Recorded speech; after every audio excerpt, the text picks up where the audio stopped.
Magandang araw, hapon, gabi. Muli sa ating mga kapatid ay may panibago na naman tayong episode ng ating programa na nagpapatuloy sa awat tulong ng Diyos na ang dating landas.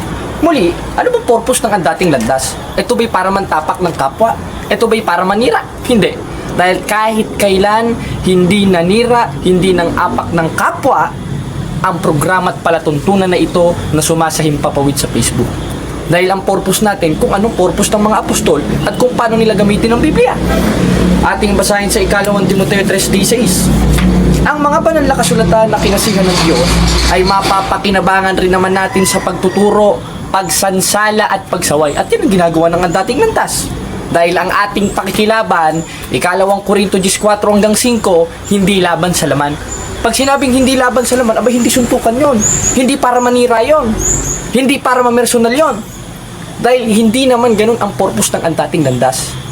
At ngayon, ating masasaksihan at ating mapapanood ang inkwentro namin ng mga nagpapakilalang sa Diyos na baptis na nililiko ang konteksto ng bautismo at hindi na daw ikaliligtas ang tubig ng bautismo ayon sa Biblia. Ating panoodin.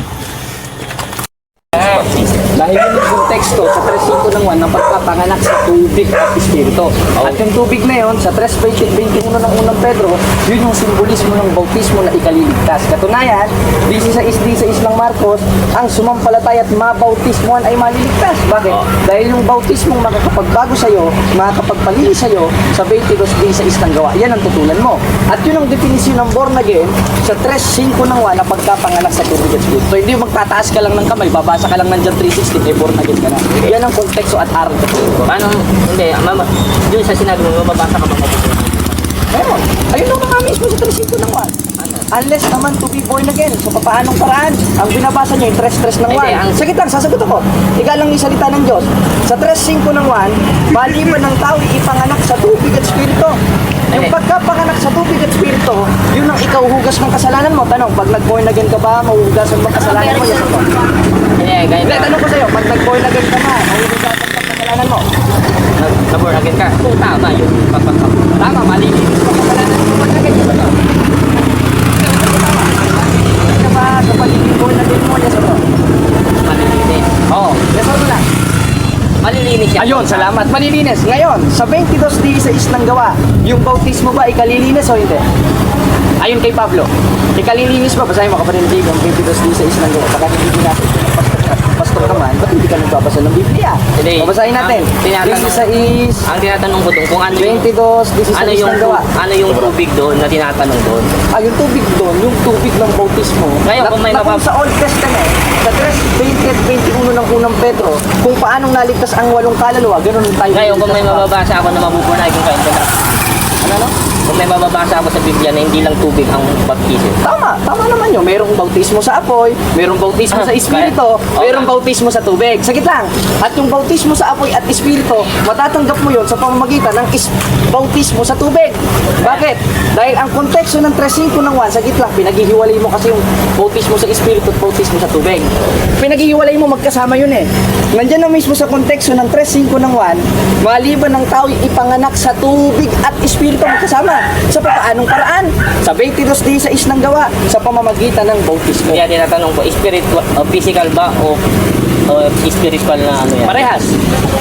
Physical o Parehas. Ngayon, Parehas. ngayon, ako naman ang May mababasa ka dyan, tama yan. Pero hindi kayo ang tinutukoy dyan at mali ang interpretasyon nyo Oh, dyan. ngayon, babasa. Dahil kayo, pinaghihiwalay ninyo. Hindi, babasahin ko. Babasahin mo, i-explain ko sa'yo, ituturo ko sa'yo.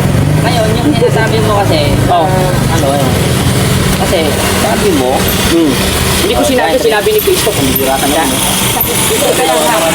Pinapangatang mo, Hindi, si Kristo nagsabi niya eh. hindi, sabi mo physical at saka spiritual. Ang sabi dito, that which is born of the flesh is flesh.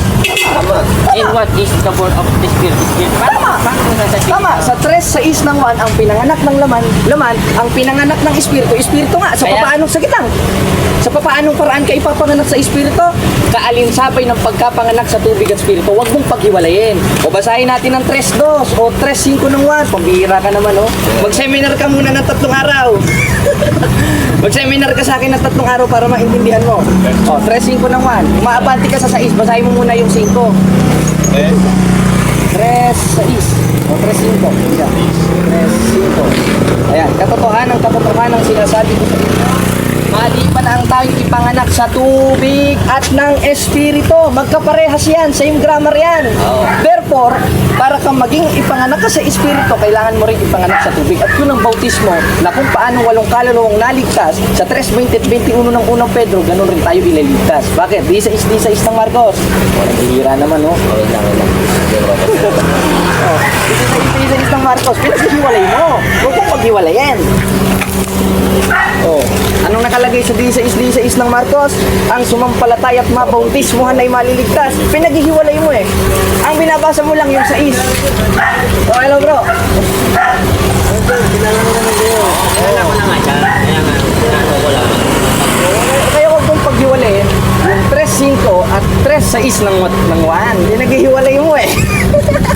Lalabas niyan, ginagawa mo assemble ng doktrina Kaya ni nga, Cristo sabi eh. mo magkasama. Magkasama ka. Kaya ikaw na nagsabi, ang tubig at ang espiritu Hindi naman ako magkasama. nagsabi, si Cristo Okay nagsabi. lang, magka- Basahin mo ulit, 3.5 ng 1. Bihira Ito, naman. ito, ha? Wala na. Basahin mo ulit, 3.5 ng 1. Bihira. Ako pinararatangan mo nagsabi, si Cristo nagsabi. Pinapasa ko lang. Kaya sabi mo, Jesus. O, sumagot si Jesus.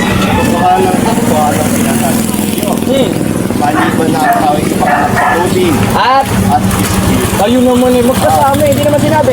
Ang maliban ng tao panganak sa tubig, hiwalay sa espiritu. Magkasama eh. Yan ang tutulan mo na sinabi ni Cristo. Ay, bakit? Ganyang kapalpak ang doktrina ng mga baptist. Sa demonyo talaga't kagaguhan. ngayon, basta ako naman na magbasa. O, basahin mo. Tuturuan kita kung anong babasahin mo. Ngayon, mabasahin ko yung sinasabi mo. Sir, yun, sir. Oh. Walang patutungan doon, sir. Alam na natin yung ano niya. Kasi ano to eh, masyadong ayaw ko lang ano eh. Suko na ba ang baptist? Suko na ba sa Katolik? Puro sala, alam namin. Pero di kami mapagod. Sa mga to, Alam naman yung stand alam namin yung... Ay, maganda. Gusto mo, magbasahan tayo ng Greek. Huwag niyong... Maganda, magbasahan tayo ng Greek. Bastos kasi ang mga ano rito eh. Hindi ba susumbungan ako? Dahil never naging bastos yung itinuro ng mga apostol sa 1.13 ng Tito na sumaway na may kapagsikan. Lalabas niyan, ikaw ang bastos. Dahil pinaghihiwalay mo yung bautismo sa tubig at bautismo sa espiritu. Talagang antikristo ka. Tutulan mo yan. O mag-aral ka muna bago ka humarap sa Katoliko. Mga kabataan Katoliko, Murag oras inaakay na. ninyo pag nakaharap kayo ng At yan, ating napanood ang makakapal na pagmumuka ng mga pastor ng mga baptist na nangangaral sa mga kapatid at mga inosenteng kabataang Katoliko. Ngayon, tinanong ko siya at tinanong niya ako, pinaghihiwalay niya Pinaghihiwalay niya yung bautismo sa tubig at bautismo sa espiritu.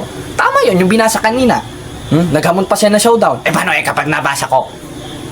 Na merong bautismo sa espiritu? Wala naman ako tutol dun, ano? Pero ang tutol ako, yung pinaghiwalay mo yung bautismo sa tubig at bautismo sa espiritu. Bakit?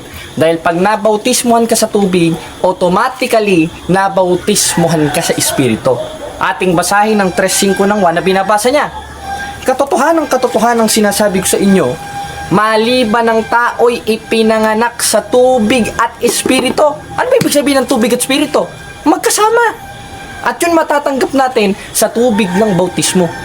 At yung tubig ng bautismo, yun ang ikahuhugas at ikapagpapabago ng buhay natin. Na siyang tinanggap nating mga Katoliko, na hindi tinanggap ng mga born again, hindi tinanggap ng mga Baptist na kulto at sa demonyo.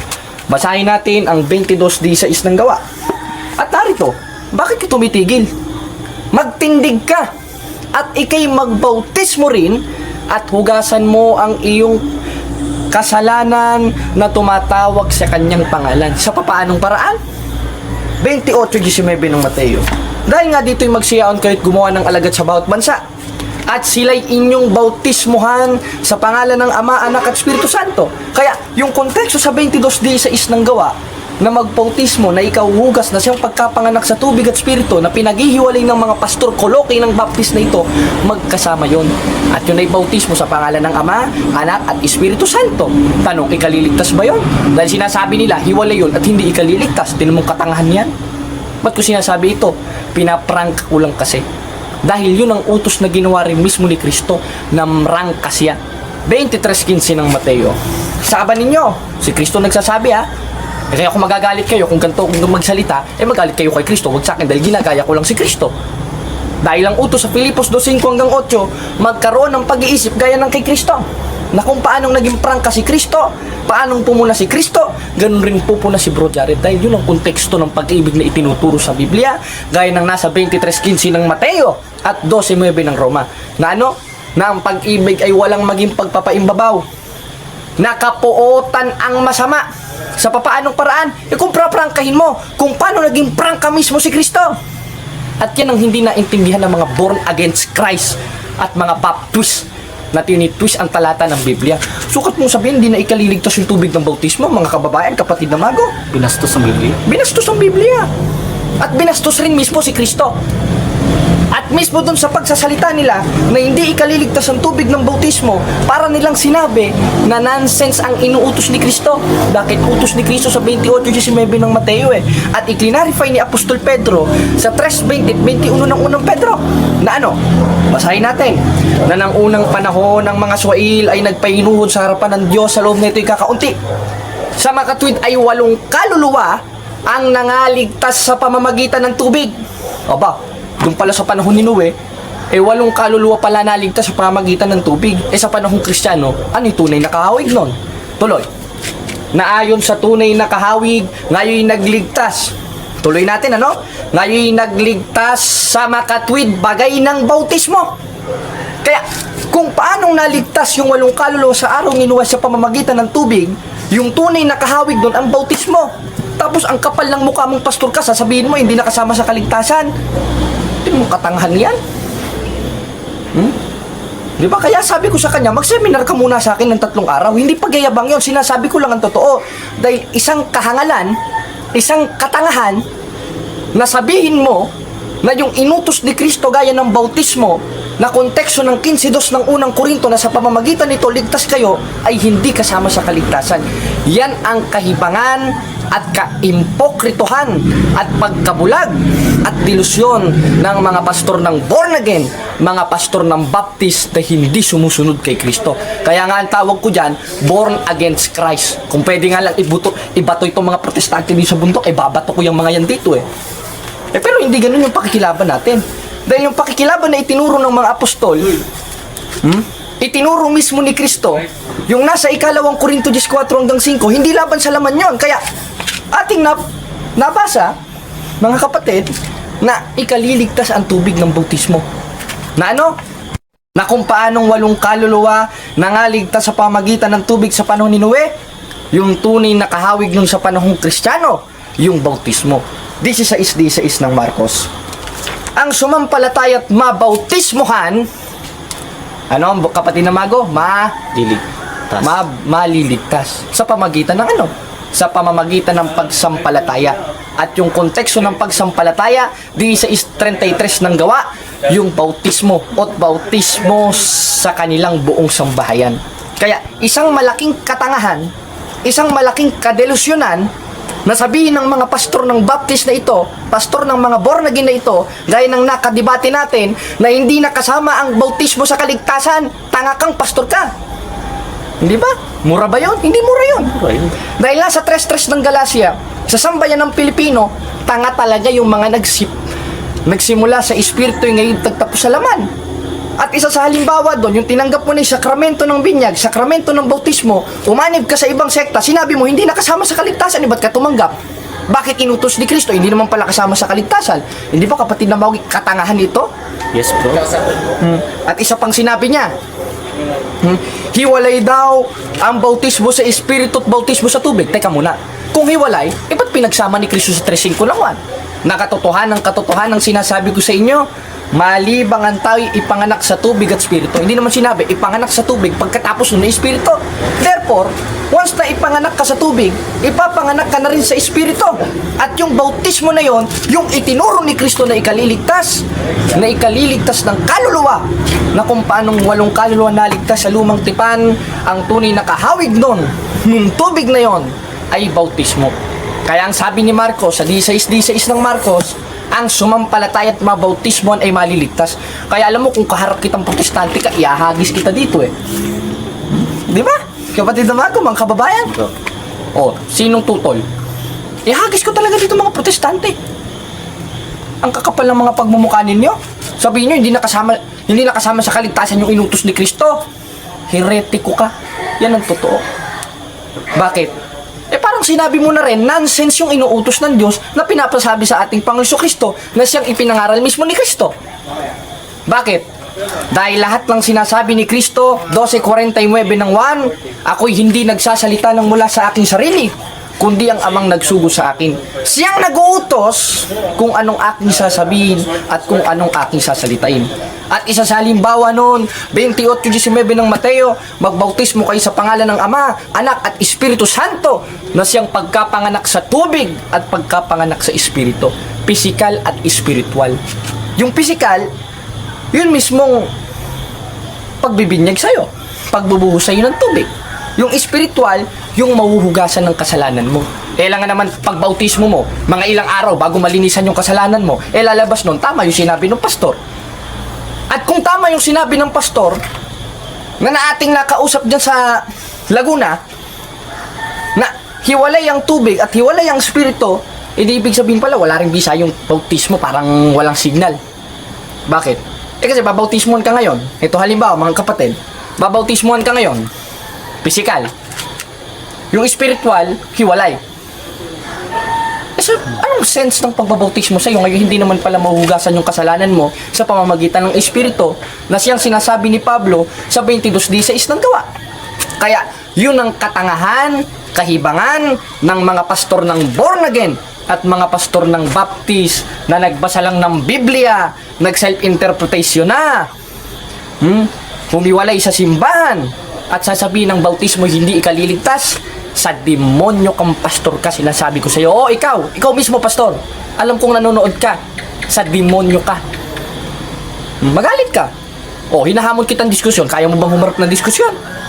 Ikaw mismo, ikaw nanonood, lalaban ka bang diskusyon? I-PM mo lang ako. Dito mismo sa account na ito, sa mismong plataforma na ito, na sumasahimpapawid, i-chat mo lang ako. At kahit saang lugar, online man yan, face to face man yan, ako mismo pupunta sa'yo at makikipag-diskusyon sa'yo. Bakit? Dahil ang ating pakikilaban ay hindi laban sa laman. Kaya yung mga pastor ng Baptist na nagsasabi na hiwalay ang pagkapanganak sa tubig at pagkapanganak sa Espiritu, sa demonyo yan, ayon sa Biblia. Hindi sa Diyos yan. Makademonyo, makaimpyerno, at makasalaulang pananampalataya yan. Gaya ng pananampalataya ng mga born again at pananampalataya ng mga Baptist. Kaya muli mga kapatid, wala na tayong maraming oras. Tingnan natin ang bundok. Ang ganda dito sa Baguio, malamig. Katunayan, nangangatog na ako.